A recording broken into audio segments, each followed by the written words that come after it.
Thanks for your patience. Haven't done this on this computer before.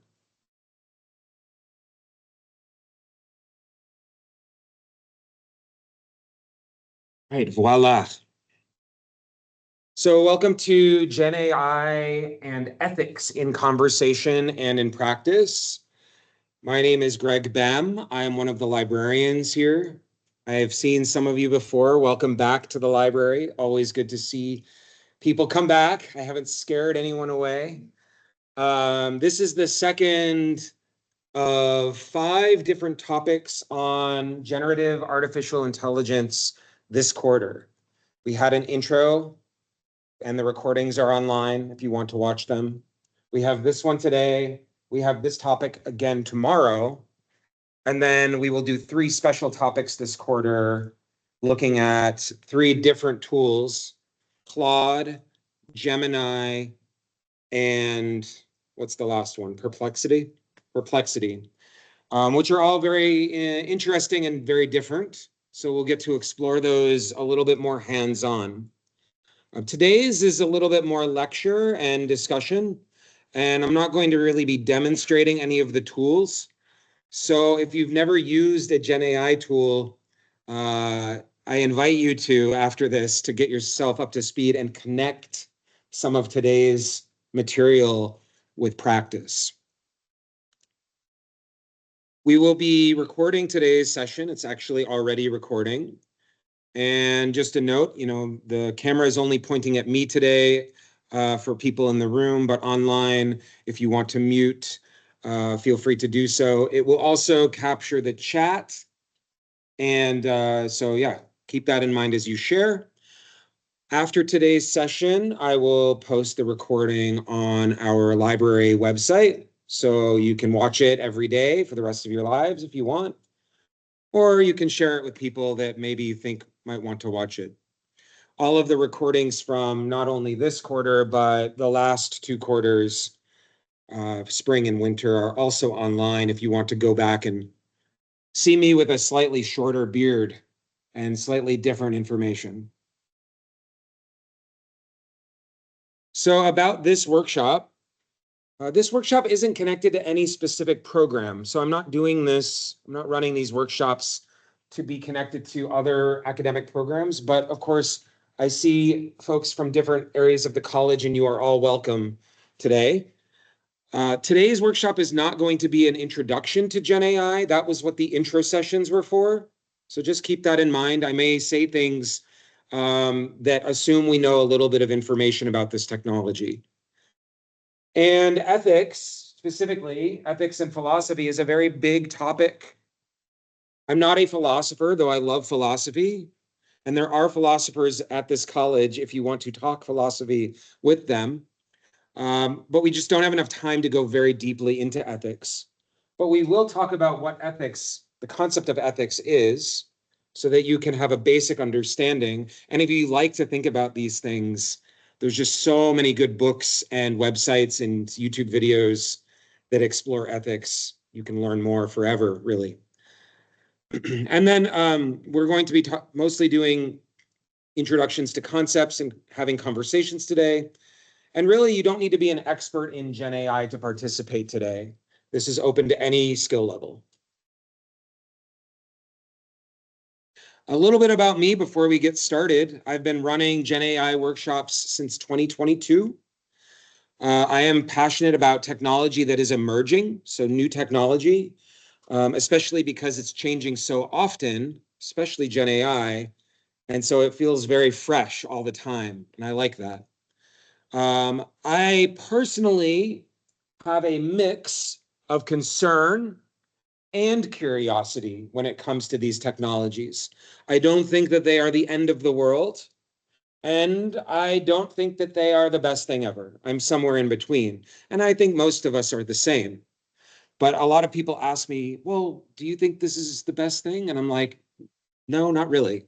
But I still like to use it and explore and play. I like to play with technology. That is often true, yeah. And like a lot of people are afraid to even try. And I don't know, my biggest thing is AI is here. It ain't going nowhere.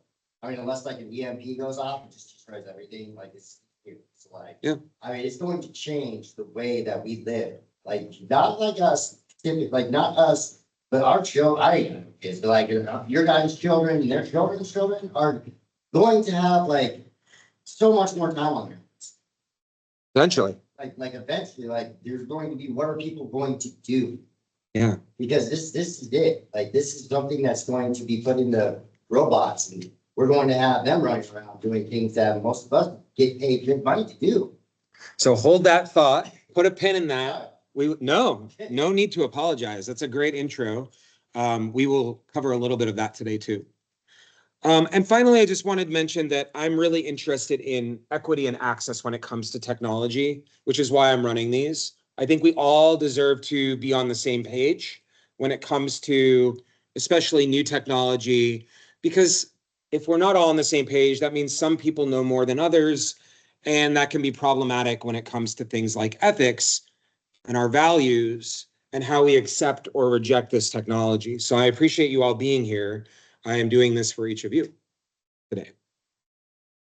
Our agenda is fairly straightforward. We're going to be first reviewing what AI is, specifically GenAI. We'll talk a little bit about ethics, the basic definitions, and then we'll spend the majority of the time today exploring big ethical issues. And we will only graze the surface of these because, again, these are big. They don't necessarily have answers. So keep that in mind. And really throughout, as we talk about things, if you have a question or a comment, or you think something is very interesting and you want to contribute, please just raise your hand and contribute. Also on the chat, you're welcome to use the chat online or unmute and interrupt me as well. Does this seem reasonable today? Folks ready? All right. So before we begin, I want to ask why you're here today. What are some of the questions or concerns or your interests that have brought you here today? If you came on your own volition, if you came here on your own will, and if not, do you have any interests in Gen AI in general? Yeah. Opponent of AI. Okay, I'm just going to make some notes. I think that's a great question. Why do I need to use it? Good question. We're not going to answer these right now, but that's a good comment. Any other thoughts today? Why are you here? Yeah. Use it in the right way. How can we use it in the right way? Great. Sorry, my handwriting is terrible. You know that now. Hey, some goes straight though. Highlighting a couple of keywords here, need and right or correct. What else? Anybody else?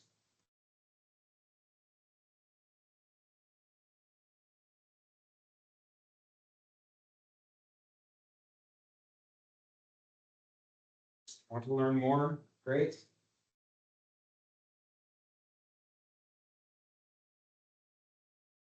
Awesome. Anybody else? Definitely here for like the ethics part, but like, I mean, realistically, ethics comes down to the person.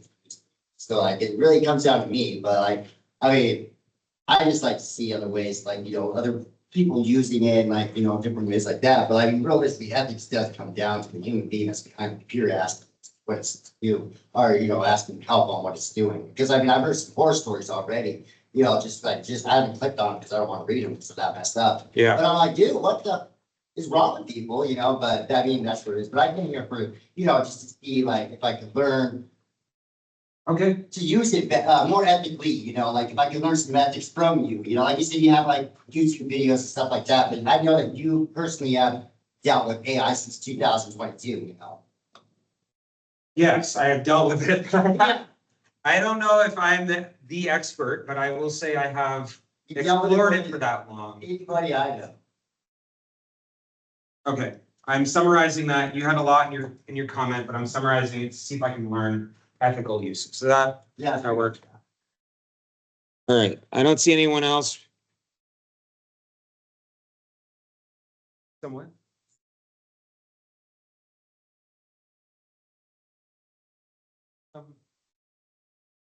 Satisfaction? Oh, side effect. Okay, thank you. Apologize. Side effects for future generation.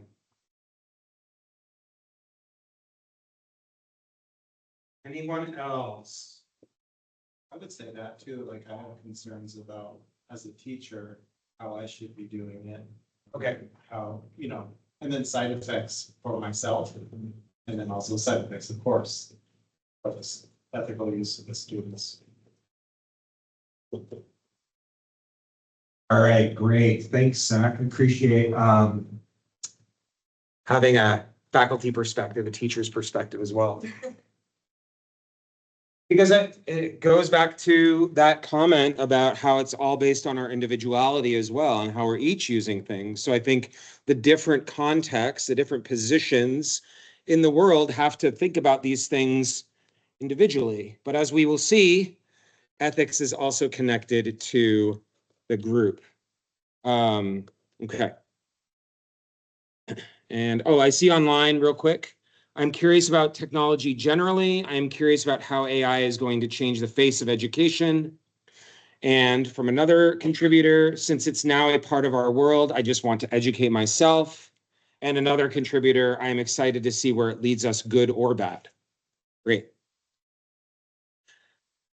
All right, so what is GenAI? This, again, is something we cover in the intro more than we do here. But GenAI, one definition from IBM, which is a major technology company, they define it as GenAI refers to deep learning models that can generate high quality text, images, and other content based on the data they were trained on. So if you want to learn more about that, deep learning models and machine learning technology, and how that all works, I highly recommend Googling it or coming to the intro session. There are many of these tools that have been established and exist in the world today. Some of them you may have heard of, some of them you may not, but these are some that are popular. ChatGPT from OpenAI, Copilot from Microsoft, Gemini from Google, Perplexity, Claude from Anthropic, DALL-E 3, which creates images, and that's from OpenAI, Midjourney, which is images, Stable Diffusion, which is images and video, and Sora, which is not out yet, but is video, and that's coming from OpenAI as well. So those are a handful. We are going to, again, in future workshops this quarter, explore Gemini, Perplexity, and Claude. So if you want to get a deeper dive into seeing what they do and how they work, come on out for those.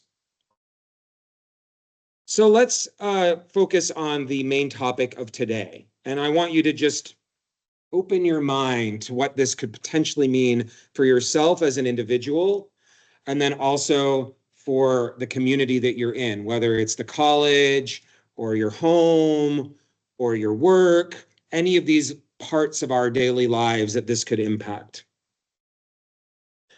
When we think about ethics, there are many definitions, but I was browsing definitions and I really like this definition from this individual, David B. Resnick, and he's writing through a health perspective. He's a researcher, a health researcher, and this is published for the National Institute of Health in 2020. When most people think about ethics or morals, they think of rules for distinguishing between right and wrong, like the golden rule. Does everyone know the golden rule? You heard of that? Golden rule is do unto others as you would have them do unto you. Or a code of professional conduct, like the Hippocratic Oath. And that's the oath that health professionals take, like doctors, which starts with, first of all, do no harm. Or a religious creed for people that follow religion, such as the 10 Commandments. And most of us know what those are, but thou shalt not kill is one of the 10 Commandments. But we can also think of it like wise aphorisms or sayings of different philosophers, etc. This is the most common way of defining ethics. Norms for conduct. Norms meaning what is normal. That distinguish between what is acceptable and what is unacceptable. That distinguish between acceptable and unacceptable behavior. And when someone says, this is very wrong, I don't believe in it, there is a reason for that.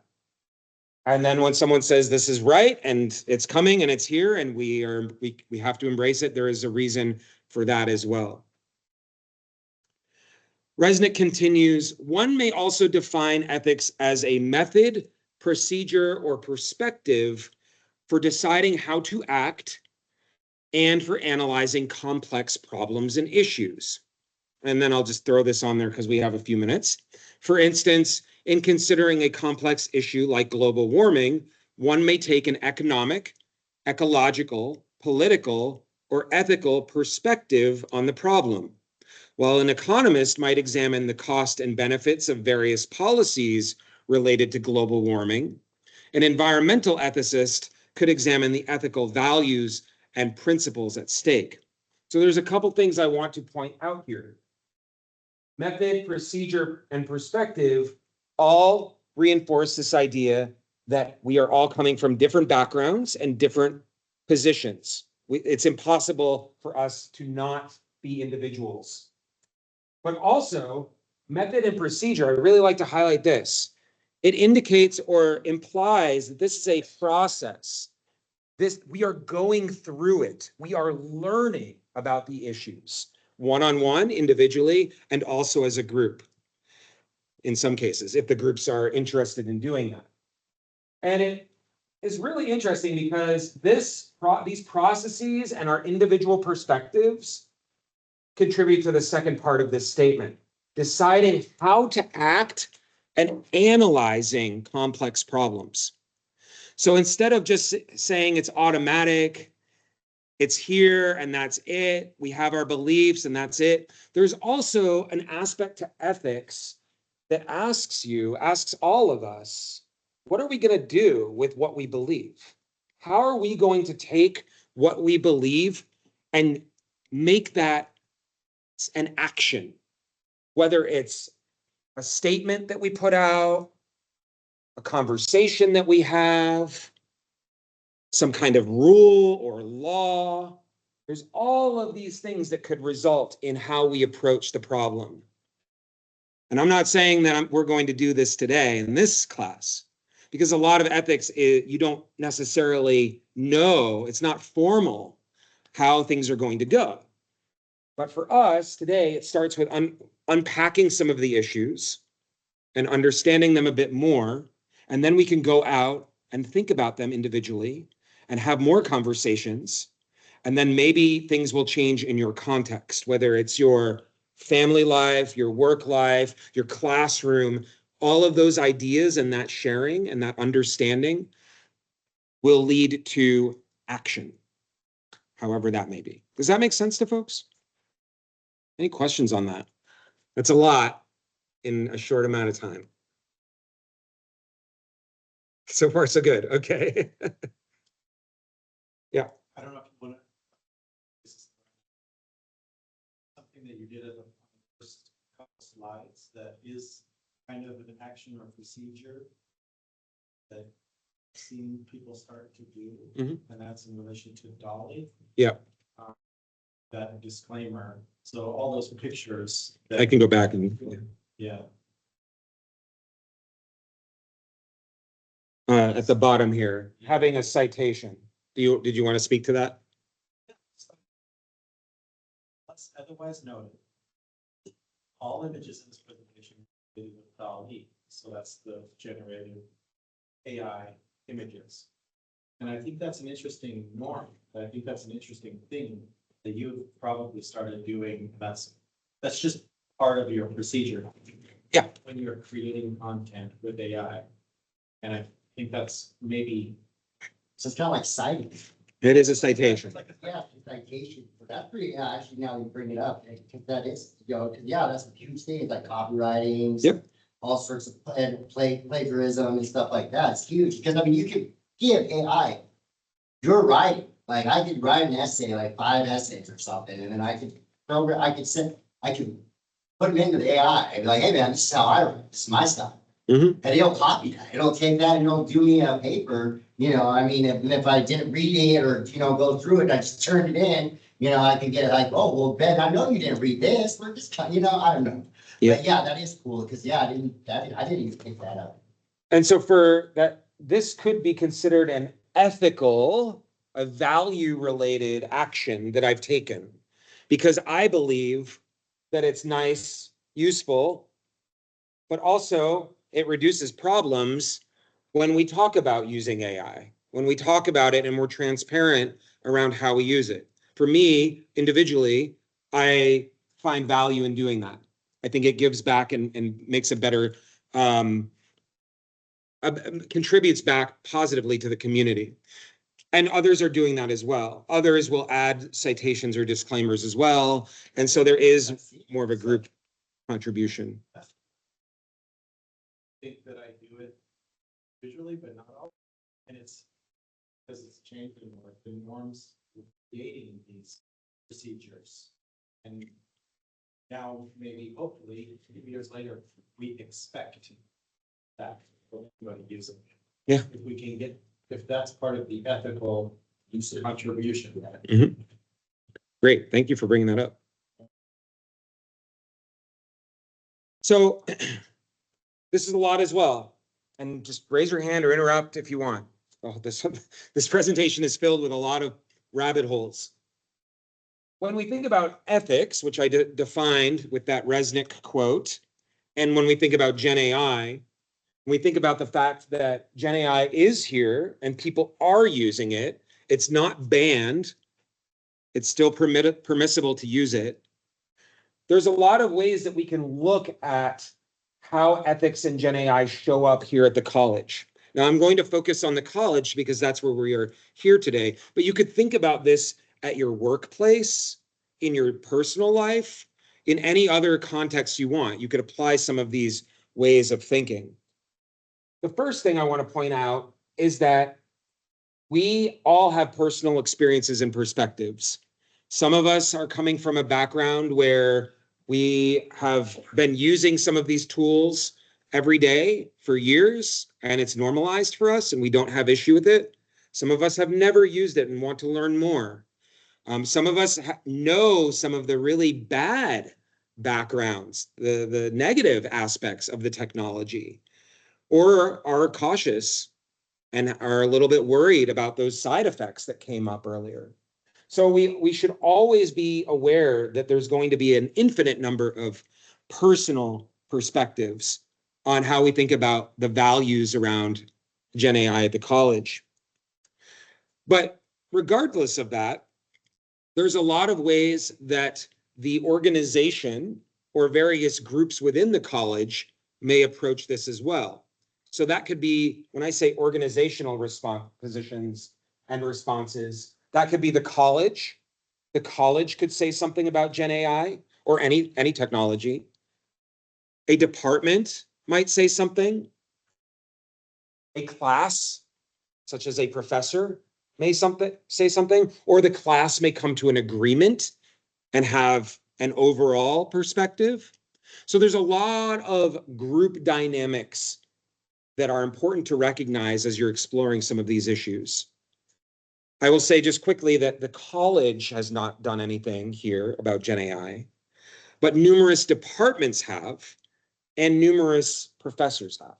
And of course, groups of students may be another organizational position. There's a lot of different variations on that. What it ends up looking like when we move through personal and organizational is an understanding and then a consensus. Does anyone know what consensus means? Have you heard of that word before? Spoiler alert, there's another word right next to it that alludes to its meaning. Agreements. So regardless of what each of you believe, and regardless of what the college is doing on all of those different levels, at some point, we, all of us individually and as a group, have a consensus. Now, if none of us have had this conversation about Gen AI today, our consensus is probably that we do not know. We do not have one particular position or belief or common value. But let's say you enter into a class and the professor says you're not allowed to use ChatGPT to write your paper, and you continue to take that class, but you use ChatGPT. The agreement, at least on paper, is that you're going to follow those rules, and you're not going to use ChatGPT to write those papers. That's the agreement that would happen in that type of setting. That's just one example. It's kind of like other ways of consensus, ethical consensuses are related to laws, right? Like you're not going to steal something from someone. We are in this society. The law is that thievery is illegal. And so by being here in this society, it's implied that you're not going to participate in that, stealing someone else's stuff. That being said, having this technology within the college, I think it's really interesting to think about this element of critical thinking and evaluation. As I mentioned, because the college doesn't have an overall statement on ethical use of Gen AI and what is permissible and what is not, that means that we are all able to think about this on our own terms and critically think about using it. Whether we really don't want to use it, don't find it useful, we don't find a right way, or we do.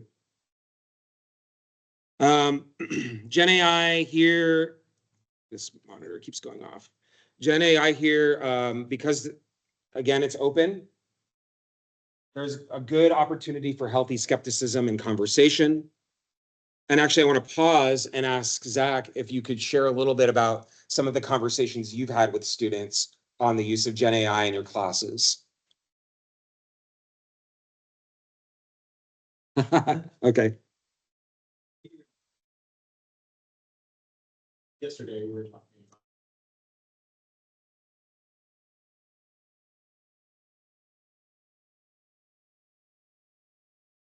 So thinking is our general skill. Thinking is our general skill.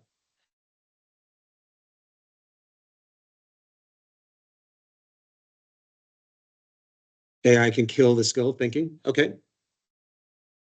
Great. Any other?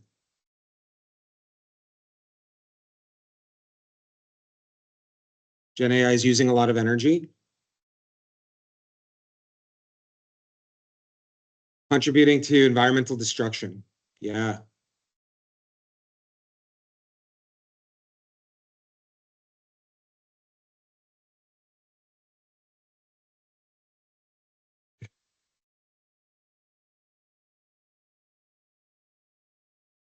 Right.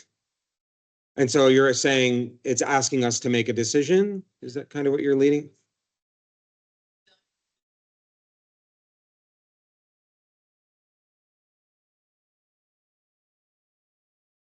Yeah. And there's also the opportunity to not make a choice too.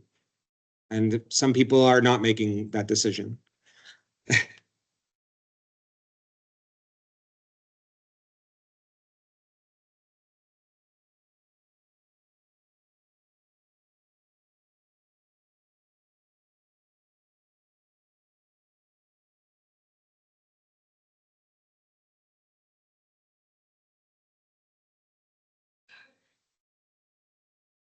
Does exist. So that you're looking at the image specifically, which I really like. Okay.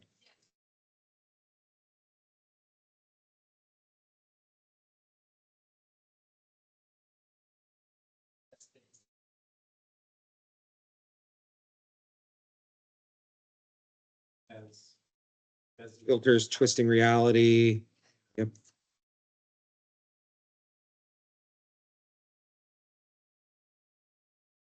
Right. Creating things that are better than what they look like.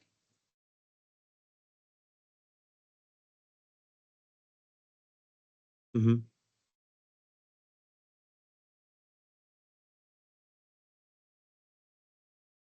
Yeah, yeah. That's really great comments. And I think if you don't know these words, you can Google these words, but one is dystopia, which is a very like negative space. A lot of people talk about it as like end of the world kind of space, or a world that is so bleak that it is very difficult to live in. And then utopia, which literally means a place that cannot exist. And then the word idealism, and a place that is above where we are, a place that is something higher than we can reach. Um,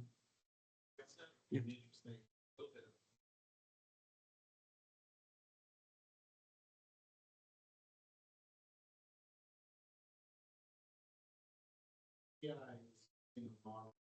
I mean, like, just to predict mhm.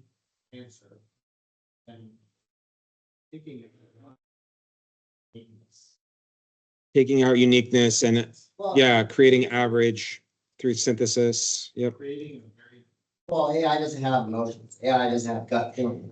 Doesn't have instinct. It has. Lack of emotion, lack of gut feeling. Yep. Like, this is what's happening. This is what I have to do. Like, there is no in between. Like, you know, like if they're like, there's usually two men in a bunker that have to switch their keys off close people. Right. So that's like, there was like in the 80s or something, there was a mishap. And like, I think it was Russia that was about to blow us up. And one of the dudes down there was like, no, there's something wrong here, dude. And there was something wrong. It was a false alarm. So like, it was, I mean, nobody, like, I don't, you have to look it up online and read about it, but it was true case. And that was another thing like they asked about. They were like, what happens if we put AI? Because AI is actually in some weapons right now. There's a submarine that has AI. It's just crazy stuff out there. That's And it's, their ethical issue. Yeah. yeah, you know, and it's like, because. If AI is separated into systems of war, then AI and weapons, AI and systems of war. Yeah. Like, I mean, yeah, gut instinct. We could be like, no, dude, Gut instincts. it's just like, oh, no. Yeah, already done. It took a microsecond. You Right. know, let the key on like it's just a microsecond. It's true or Yeah. false. Yeah.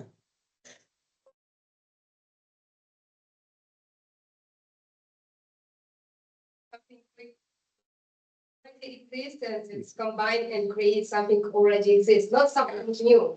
It's creating something that's already existed or generating something based on synthesis, based on pulling from things that have previously. And there's a lot of philosophical ways to respond to that and what is new and what is creativity, which I will allude to in a future slide, but that is a very good point. Let's keep going with some of these slides. I appreciate everyone's contributions here today. I don't see anything online. Okay. Oh, all right. So does anyone have, sorry, everybody, there's a delay here. Does anybody else have ideas around ethical issues? We've heard about the environment, heard about creativity, heard about loss of thinking, heard about automation and potential problems with systems, especially systems that can cause harm to people or other things. What are some Greg? other ethical issues that you've heard of or might imagine? Lynette had a comment here. I'm not, I just see I love doing images in Midjourney. Is that the one you wanted to? No, she has her hand up. Oh, okay, thank you. Lynette, do you want to unmute? Yes. And I will reiterate. can you hear me okay? I can hear you. I'm going to reiterate because we don't have a speaker Okay. system here. Oh, okay. So I'm of an age, which I'm very proud of, where all these same arguments and ethical issues happened before with the telephone, and then they Ethical issues happening with the happened, telephone. Yep. and then happened with computers and how they were Computers. going to take over the world. Computers taking This over is- the world. This is just the same issue over again, The same issue So- over again just in a different form of life. in a different form of life. Does that make sense? Yep, great. And I think that's a really important thing when we go back to our individual perspectives and how we take what we've learned in the past and bring it forward. Many of us are going to have our own positions, our own history with technology and with ethics, and our value systems might be biased or influenced by things that we've experienced in the past, in positive ways, in not positive ways. But that's a great thing, that this is a new face to ongoing issues. Anyone else have any ideas or examples of other ethical issues before we? Yep. Privacy, that's a great one. Do you want to explain a little bit about that?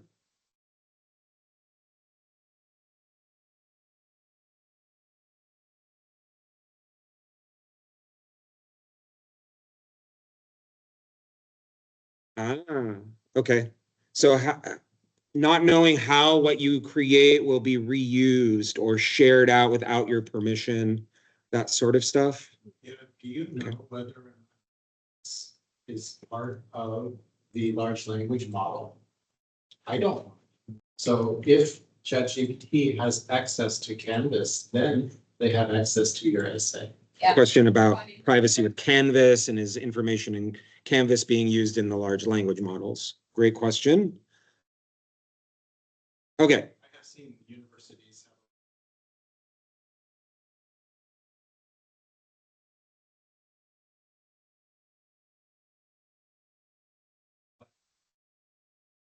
That's Canvas Yeah. business people and OpenAI come together and say, hey, just like Reddit. Yep. They said, okay, Reddit. What's fine, then we have no control over that. That's ethical.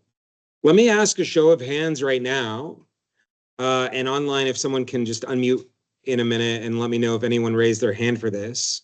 How many of you here think that we should not be putting our personal information into ChatGPT? And when I say personal information, I'm going to use a really great example, your credit card number.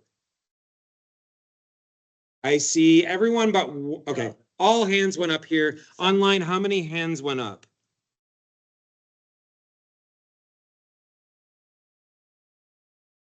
Okay, well, maybe some, I see one hand in the chat. Okay. So we just came to a consensus in this room. Our college doesn't have that policy, but if the college asks, maybe everyone would raise their hand at the college. But now we have a group consensus, and maybe we're not going to do that. This could lead to an action where you could say, hey, college, maybe this is a good policy for you to put out. And so that could be something that this group could do, or you as an individual could do, or you could bring that idea to other contexts that you're in and talk about the ethical issue of privacy with these tools. And that's an example of how things can move forward when we're acting ethically or thinking about ethics with this technology. We're going to go through some examples. We have 10 minutes left, and we probably won't get through them all because we've been having some great contributions. But feel free to raise your hand if you want to chime in about any of these things. So, ethical issues in higher ed, student use. We've talked about the use of ChatGPT and other tools to write papers or do work, and thinking about where is it academically honest to use a tool, a GenAI tool, to generate content for you as a student work. Is that academic honesty or dishonesty to do that? How does that connect to plagiarism?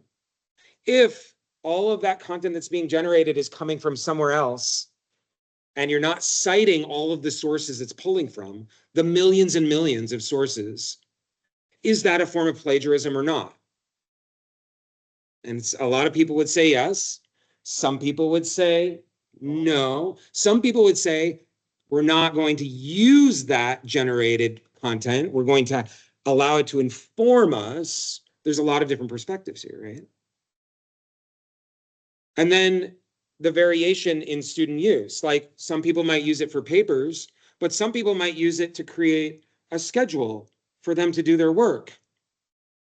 That's technically borrowing from examples of schedules in books about time management, websites that have spreadsheets and tables. Is that okay? To just have it created as a simple table for you with dates on it? And we say yes to that. Where's the line? Is that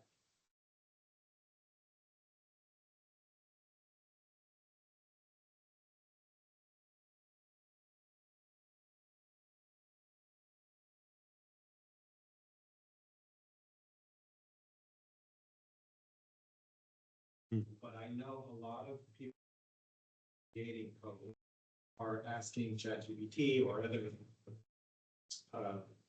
AI tools to create that code, and what the code they're basing it on is former code, and they're generating new code. So the one question is, if that's normal for the computer programming classes and department where they're saying, you need to do this because this is what they're doing in the industry, then that's a consensus, right? Yeah, they don't. They don't. No way, dude. There's no way you can do, this stuff is hard. I'm in it. So like, if you were to just use ChatGPT, there's no way you would understand how the pages are hooked up. Like if there's an error, like I ask it where the error, like I'll do code, I'll spend 12 hours on like 5 lines of code. And I'll just be missing like a forward slash or something. So I'll take my clip and I'll be like, look, dude, I just need, well, I mean, sometimes it'll know what you're doing. Like, it's so smart. It'll be like, oh, you're doing an application for this. And it'll just spit out the whole application. I'm like, no, I just want that. So you have to be very careful. And like, I know there's people in my classes that use it. And I'm like, dude, these teachers have been doing it for 30, 40 years. You're gonna know that you don't know how to do this. And I'm like, I can tell them, I'm like, look, dude, I found out how to do that there, or whatever. I'm like, if they take points away, they take points away. But it is huge in my industry. Because I have friends that are coders, and that's what they do. They spend, That's what I'm saying. they take their 8-hour day and turn it into 4 hours with ChatGPT or AI. Yep. They're allowed to use it, and actually companies want to know your, like how good are you at using AI and incorporating it with your skill? Because it is a huge tool for that. But I think it's, yeah, because I mean, I know how to hook up my pages, I know how to do all that, and I know all the CSS and stuff like that, but I mean, you gotta know, like, how to loop through stuff. You can't just like, oh, how do I, because anybody in here could go out and make $100,000 a year using that program, Yeah. I want to throw in some question or comments from the chat. This is going back to some of the previous comments. Don't we already do that with computers? That was with the schedule making. I was recently screening scholarship applications for the foundation and came across AI generated content that I flagged. For me, it seemed like cheating, but to another screener, she thought it showed incentive. Another comment, use other people's research to bolster our own. We make this okay by giving them credit. I've written a paper and put it in an AI checker, and it told me that 60% of my paper was AI generated, but I actually wrote it myself. And then another contribution, I've had good experience with checkers. One other thing to think about, and this goes back to our context, where is this being normalized before students get to the college? So I've seen webinars where second grade teachers have talked about how they're using tools like Perplexity with their second graders to do research. So just like we would teach Google, right, to do research, to look online for websites, they're using these tools that are synthesizing information. Now, Perplexity is not without problems, but it does provide citations and sources. But even that's like the tip of the iceberg. They learn that it's okay in second grade. 10 grades later, they're a running start student here, and they've been using for 10 grades these tools. How do we respond to that, right? Like, how do we as a community, how do we as faculty, how do you as peers, how do we interact with all of that? There's a lot to unpack there. This came up earlier when there was contribution about being a teacher here. We also, as educators, have the opportunity to use these tools. But what's authentic when we're creating materials? If I told you that I created this PowerPoint and all of this content came from GenAI, it wasn't, but just the pictures. Would that still be okay? Would students be getting a good, authentic experience and getting what they deserve by paying to go to the college? That's a question that's coming up. Automation of tasks. I've had GenAI write entire policies for me at the library already. And there's at least one person, two people in this room that have been part of those processes. Is that okay, being in a workplace and using these tools to help automate some of the work that we do? And then, you know, as was mentioned with the averagization, if we lose our personal voice when we're educators, is that going to be problematic? We can standardize a lot of information using a tool like ChatGPT. Do you need us to have our own personality and voice as instructors? Or can you be okay with having a robot at the front of the class or an averagization of content? How many of you would be okay if everything you learned from sounded the same? If every professor sounded the same, would that, but you still got all the content and it was correct? I'm seeing shaking heads here. How many of you like professors acting differently, having their own personality? Well, then we just ask ChatGPT to have 10 different personalities and then 10 professors can teach the same content. You don't have like imagination, creativity, like they can help you with creativity, or you can help them with creativity. I mean, they can make a story up pretty good. But like, they don't have imagination. It's not like they could, I mean, I don't know, it's hard to explain, like, I don't know, it's just a helper. I don't know, that's how I see it, but I guess it comes back to ethics stuff. What do I want help doing? Do I want help doing good? Do I want help bettering humanity, or do I want help, you know, being greedy or greed? And I want more, I want power and I want people to bow it, you know? It comes back, you know, I just want everybody to be happy. I just want everybody to just be good, just be healthy, and like, you know, I don't know, it's huge. The question though, and this is another subtopic of ethics, is what is good and what is evil, right? And I'm not going, as I mentioned, I'm not going to go deeply with this. And some of us have spiritual practices that help us determine what that means. But the reality is that there's other ways of looking at good and bad too, right? Like capitalism, for example. We are in a capitalist society, and that allows a lot of people to make money and be successful. And the idea is that everyone can do that. It's the free market, but also at the expense of others who suffer, right? And there are people who are suffering because they did not win the race of capitalism. And these tools can help with capitalism. But let's say we moved into a socialistic environment. Same question. How would these tools impact shared services and control over resources? You were going to say something. Checkers.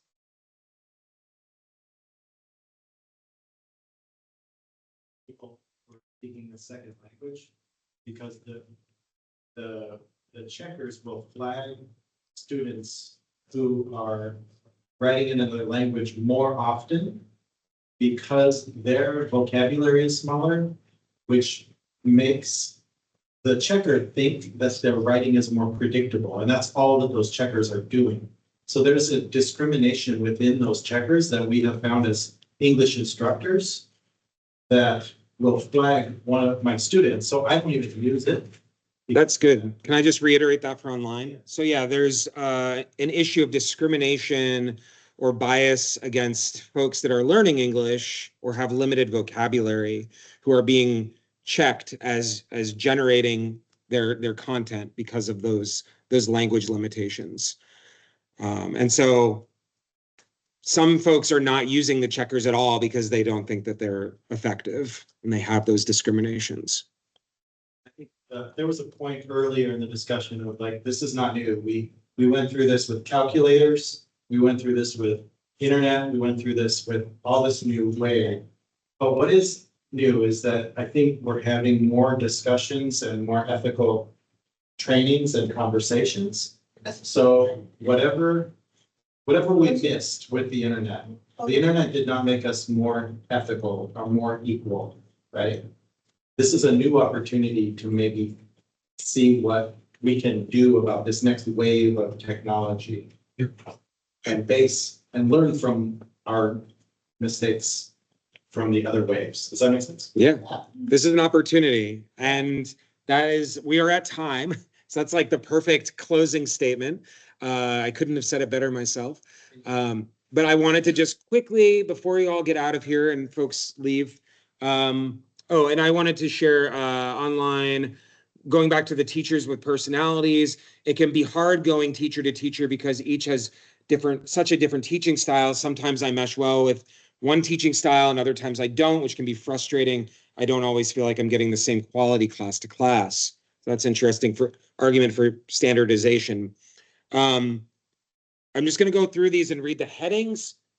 I will share the slides as well, but just for you to know about other ways of looking at ethical issues that we didn't cover today.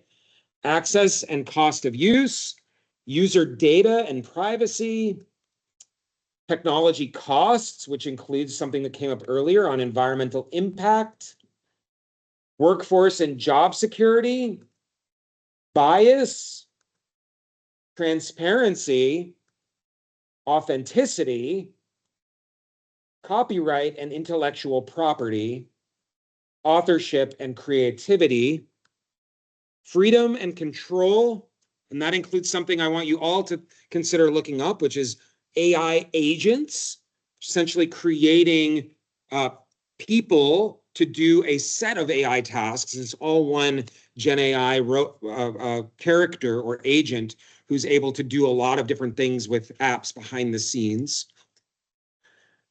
And then I'm just going to close out by saying,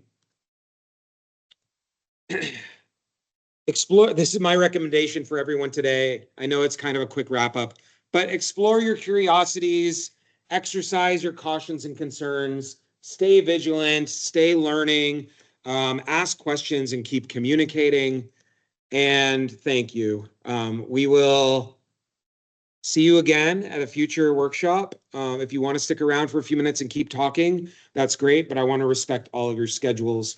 And, you know, I love when I don't get through all the slides because that means people are talking. So thank you so much, and we'll see you later. Bye. Yes, let me just hit the end on the recording.